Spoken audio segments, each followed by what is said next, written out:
दुनिया की supply chain पर असर की आशंका को देखते हुए खबर समझनी जरूरी है। यहां तक कि विदेशी और ब्रांडेड चीजों की कीमतें भी बढ़ेंगी।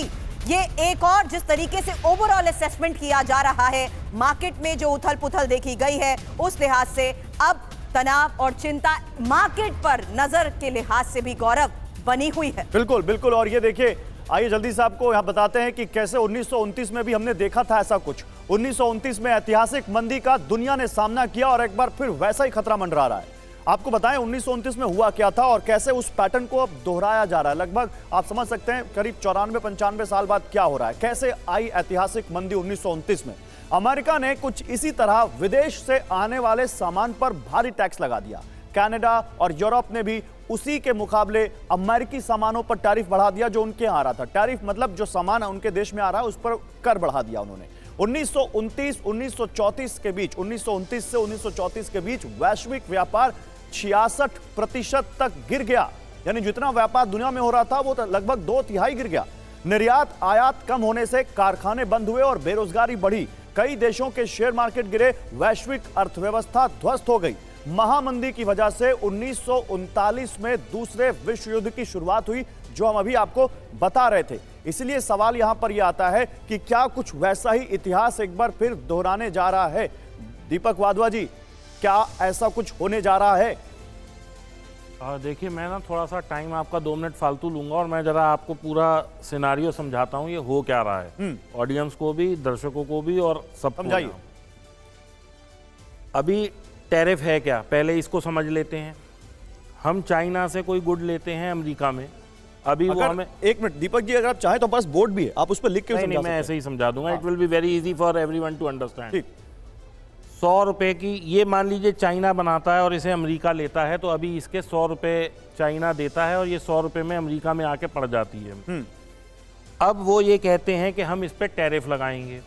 तो अमेरिका तो वैसे ही मंदी की मार झेल रहा है, वहाँ इन्फ्लेशन वैसे ही बहुत ज़्यादा है, तो उन्होंने अगर रेसिप्रोकल टैरिफ लगा ही रहे हैं तो ये चीज़ अमेरिका में महंगी हो जाएगी बाय 26% से लेके 50% तक। तो अमेरिकन को दिक्कत आने वाली है, ये बात तो कन्फर्म है। अब हम अगर यहाँ से 30 साल पहले आ जाते हैं, 1990 से लेके 95 तक, तो ये अमेरिका ही था जिसने कहा जी WTO आप जाओ और हर देश में टैरिफ खत्म करो। पहले इंडिया में 110% इंपोर्ट ड्यूटी हुआ करती थी, अगर आप पीछे के डेटा जाके देखेंगे। WTO ने प्रेशराइज करा, नहीं, वी आर वन ग्लोब, हम सब एक हैं, world is a place for business for everyone. तो उन्होंने ये नहीं सोचा था कि इंडिया, चाइना और ये जो साउथ एशियन देश हैं ये इतने सशक्त हो जाएंगे। उन्हें लगा हमारा माल वहाँ जा रहा है, वो 110% ड्यूटी से 26% पे आ जाएगा। अमेरिका और जो विकसित देश थे उस वक्त हम लोग इंपोर्टिंग कंट्रीज हुआ करते थे, चाइना भी। लेकिन चाइना ने इसको एक अपॉर्चुनिटी की तरह लिया। उसने कहा जब आगे ड्यूटी लगी नहीं रही तो क्यों ना अपनी कंट्री को इतना स्ट्रांग किया जाए, क्योंकि चाइना में भी जो ये प्रोडक्शन फैसिलिटीज और ये जो फैक्ट्रीज हैं सारी, ये कोई बहुत 50 साल 100 साल पुरानी नहीं है। वहाँ जो ये इंडस्ट्रियलाइजेशन हुआ है that is only 25 to 30 years old। और I have been to China many times. जब भी आप 6-6 महीने में वहाँ जाते थे, आप देखते थे मिरेकुलस चेंज है वहाँ पे।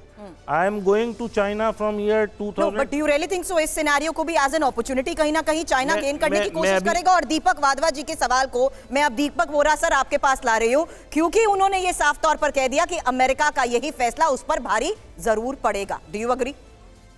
3 चीजें बड़ी स्पष्ट हैं, आप लोग बड़े ध्यान से सुनिए जो यहाँ बैठे हैं। सबसे पहले, एक देश ने दुनिया को हिला दिया।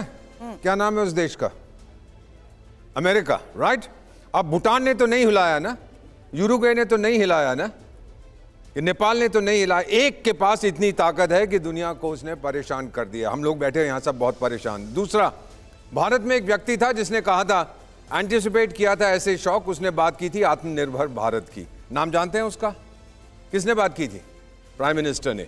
आत्मनिर्भर भारत, ताकि हम इन शौक से इंसुलेट। फाइनली जो ट्रम्प साहब कह रहे हैं उसको हम, वो मागा की बात करते हैं ना, मेक अमेरिका ग्रेट अगेन, तो उनकी इकोनॉमिक्स को हम मागानॉमिक्स कहते हैं। वो कहते हैं हल्के हल्के आप मेरे देश में आओ और यहां पर आप प्रोड्यूस करो, क्योंकि पहले मेरी फैक्ट्रियां बाहर चली गई थी, अब आप अपनी फैक्ट्री मेरे पास लाओ, रोजगार भी होगा, ये भी होगा। मैम फाइनली आज टुडे जिस दिन हम बात कर रहे हैं पेट्रोल $55 के आसपास मंडरा रहा है, 120 तक चला गया था। फायदा किसको होगा? जो बहुत बड़े इंपोर्टर्स हैं। चाहे चीजें यहाँ पे सस्ती हो जाएंगी, महंगी नहीं होंगी। आप देखिएगा, आप बड़े खुश होंगे और आप भांगड़ा मेरे साथ मिलकर करेंगे जब तेल $30 पे आ जाएगा। ये ट्रंप साहब की प्लान है। सारा पैसा दुनिया का, जो लोग सेफ्टी चाहते हैं वो अमेरिकन बॉन्ड्स खरीदेंगे और वहां पे अपने आप को बड़े, और फिर सोना खरीदेंगे। सोने की कीमतें बहुत बढ़ गई हैं, लेकिन बॉन्ड्स की कीमतें, यील्ड जो उस पर सूद मिलती है वो अब घट रही है। तो अमेरिका भी बड़ा खुश है।